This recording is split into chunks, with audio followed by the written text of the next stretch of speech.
Você entende o que significa ter tudo e perder tudo em um único dia? Eu sei. Sou Jó, e esta é a minha história. Eu era o homem mais rico de todo o Oriente, vivendo na terra de Uz. Possuía 7.000 ovelhas, 3.000 camelos, 500 juntas de bois, 500 jumentos e muitos servos sob meu comando. Também fui abençoado com 7 filhos e 3 filhas. Eu temia a Deus e evitava o mal.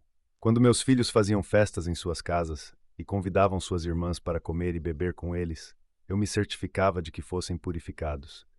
Ao amanhecer, sacrificava um holocausto por cada um deles. Em um dia específico, enquanto meus filhos e filhas estavam celebrando e bebendo vinho na casa do irmão mais velho, um mensageiro veio até mim e disse: Os bois estavam arando e os jumentos pastando perto quando os sabeus atacaram e os levaram. Mataram os servos, e eu sou o único que escapou para te contar.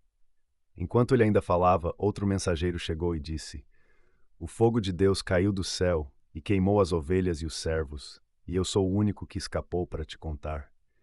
Enquanto ele ainda falava, outro mensageiro chegou e disse: Os caldeus formaram 3 grupos de saqueadores, atacaram seus camelos e os levaram. Mataram os servos, e eu sou o único que escapou para te contar. Mais uma vez, outro mensageiro veio e disse: Seus filhos e filhas estavam celebrando e bebendo vinho na casa do irmão mais velho, quando de repente um vento poderoso soprou do deserto, atingiu os 4 cantos da casa e ela desabou sobre eles. Todos morreram.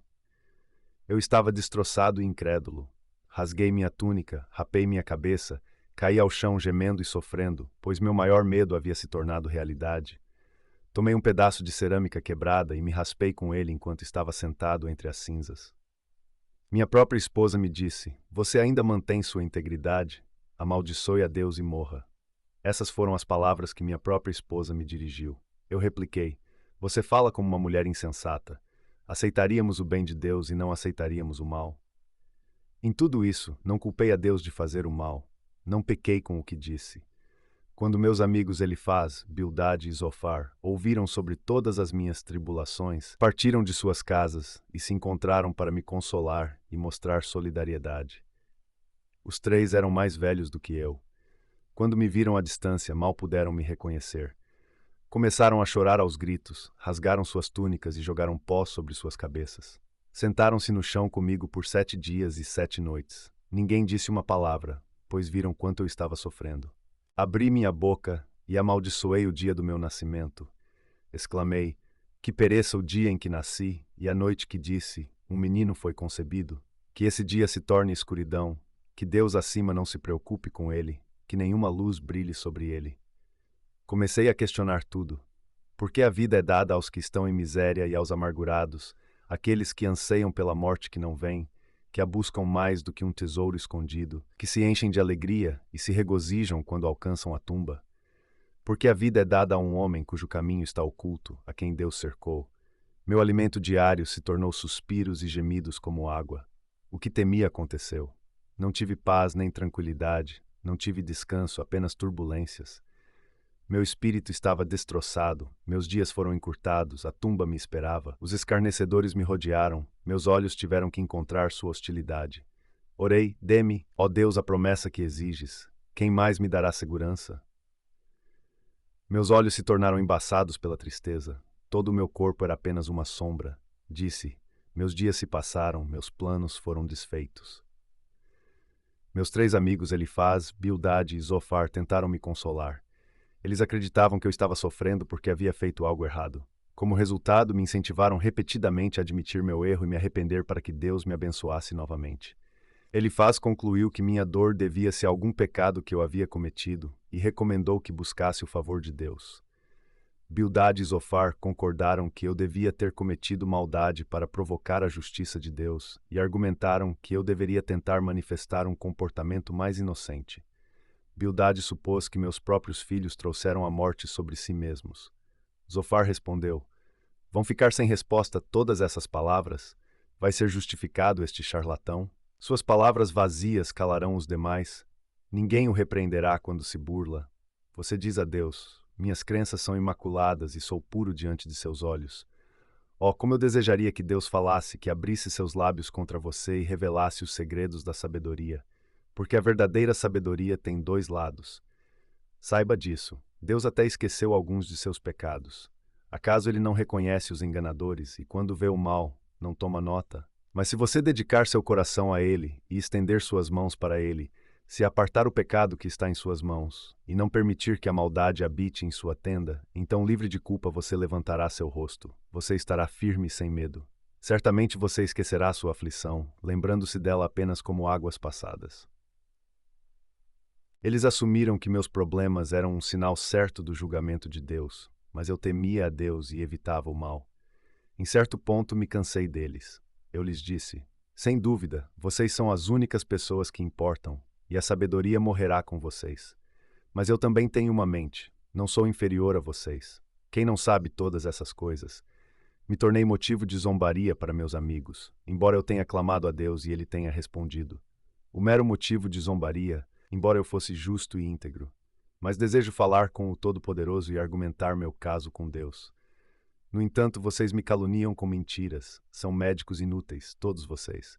Se ao menos se calassem completamente, para vocês isso seria sabedoria. Ouçam agora meu argumento, ouçam as súplicas dos meus lábios. Vão falar perversamente em nome de Deus? Vão falar falsamente por ele? Vão mostrar parcialidade a seu favor? Vão argumentar o caso de Deus? Iria bem se ele os examinasse? Poderiam enganá-lo como enganariam um mortal? Certamente ele os chamaria a prestar contas se mostrassem parcialidade em segredo. Não seria seu esplendor o que os aterrorizaria? Não cairia o temor dele sobre vocês? Embora ele me mate, esperarei nele. Certamente defenderei meus caminhos diante dele. De fato, isso se tornará minha liberta, pois nenhum ímpio se atreveria a comparecer diante dele. Agora que preparei meu caso, sei que serei justificado. Alguém pode me acusar de ser assim? Permanecerei em silêncio e morrerei. Só me conceda estas duas coisas, Deus, e então não me esconderei de você. Afaste sua mão de mim e pare de me assustar com seus terrores. Então me chame e eu responderei, ou me deixe falar e você me responderá. Quantos erros e pecados cometi! Eu estava pronto para enfrentar a Deus. Eu lhe pediria que me mostrasse minha ofensa e meu pecado. Deus, por que você esconde seu rosto e me considera seu inimigo? Você prende meus pés em grilhões, observa de perto todos os meus caminhos, marcando as plantas dos meus pés. O sofrimento foi demais para mim. Eu estava amargurado, ansioso e assustado. Rejeitei a injustiça de Deus, que permitia que os malvados prosperassem enquanto eu e muitas outras pessoas honestas sofriam. Queria enfrentar a Deus e protestar, mas não conseguia encontrá-lo fisicamente. Disse aos meus amigos, tão certo como vive Deus, que me negou justiça, o Todo-Poderoso, que amargou minha vida. Enquanto eu tiver vida dentro de mim, o sopro de Deus em minhas narinas, meus lábios não dirão nada mal e minha língua não pronunciará mentiras. Nunca admitirei que vocês têm razão. Até a morte não negarei minha integridade. Manterei minha inocência e nunca a abandonarei. Minha consciência não me reprovará enquanto eu viver. Eventualmente o Senhor interveio. É muito difícil se defender quando se está em tanta miséria. Minha maior dor física era estar coberto de feridas da cabeça aos pés, cansado e exausto, com uma dor excruciante. Socialmente, devido à minha aparência física e ao fato de que a comunidade local estava ciente da minha tragédia recente, eu me tornei um pária social. As pessoas passavam para o outro lado da rua em vez de conversar comigo, já que eu estava sentado no monte de cinzas no final da cidade. Até os adolescentes riam de mim. Eu enfrentava a dor mental de não saber por que essas coisas angustiantes estavam acontecendo comigo, especialmente porque parecia que não havia nada em meu passado que apontasse para isso. A angústia espiritual era ainda pior, porque me sentia separado de Deus. Este foi o verdadeiro e mais excruciante sofrimento. O sofrimento é muito mais agonizante quando acreditamos que Deus está distante e desinteressado. Quando finalmente pude falar com Deus, as coisas não saíram como planejei. Durante meus discursos, 36 vezes pedi a Deus que falasse comigo. Agora eu recebi meu desejo. O Senhor então falou comigo e disse: quem é este que obscurece meus planos com palavras sem conhecimento? Prepare-se como um homem. Eu lhe perguntarei e você me responderá. Onde estava você quando eu lancei os fundamentos da terra? Diga-me se você entende. Quem determinou suas dimensões? Certamente você sabe. Quem estendeu uma linha de medição sobre ela? Sobre o que se assentaram seus fundamentos? Ou quem colocou sua pedra angular enquanto as estrelas da manhã cantavam juntas e todos os anjos gritavam de alegria? Quem encerrou o mar atrás de portas quando ele brotou do ventre, quando fiz das nuvens sua roupa e o envolvi em densas trevas, quando estabeleci limites para ele e coloquei suas portas e ferrolhos, quando disse, até aqui chegarás e não mais além, aqui se deterão suas ondas orgulhosas. Você já deu ordens amanhã, ou mostrou ao amanhecer seu lugar, para que tomasse a terra pelos bordos e sacudisse os ímpios dela.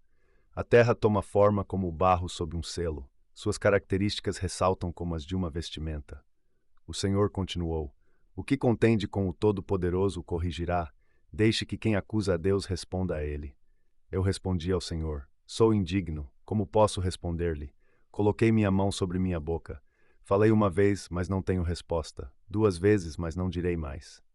O Senhor respondeu novamente: desacreditar minha justiça condenaria a mim para se justificar? Você tem um braço como o de Deus e pode sua voz trovejar como a dele? Então se adorne com glória e esplendor e se vista de honra e majestade. Desate a fúria de sua ira. Olhe para todos os que são orgulhosos e humilhe-os. Olhe para todos os que são orgulhosos e derrube-os. Amasse os ímpios onde quer que estejam. Enterre-os juntos no pó. Cubra seus rostos na tumba. Então eu mesmo admitirei que sua mão direita pode salvá-lo. Eu caí ao chão e disse: sei que tu podes fazer todas as coisas. Nenhum dos teus propósitos pode ser frustrado. Tu disseste: ouça agora, eu lhe perguntarei e você me responderá. Portanto, me desprezo e me arrependo em pó e cinzas. O Senhor terminou perguntando se eu estava em posição de julgá-lo, dizendo que é inapropriado para mim acreditar que ele deveria se explicar diante de mim. Eu me senti muito pequeno como servo de Deus. Fui justificado, mas meus 3 amigos foram severamente castigados por Deus. O Senhor disse que eles não falaram com precisão sobre mim. O aspecto notável das 2 conversas de Deus comigo é que ele ainda não respondeu às minhas perguntas. Orei por meus amigos, e o Senhor restaurou minha fortuna e me deu o dobro do que eu tinha antes. Todos os meus irmãos e irmãs e todos os que me conheciam antes vieram e comeram comigo em minha casa. Eles me consolaram e me confortaram, e cada um me deu uma moeda de prata e um anel de ouro. O Senhor abençoou a última parte da minha vida mais do que a primeira. Eu tinha 14.000 ovelhas, 6.000 camelos, 1.000 juntas de bois e 1.000 jumentos. Espero que você tenha aprendido com esta história. Se você ainda não aceitou Jesus como seu Salvador, ainda há tempo. Deus abençoe sua vida.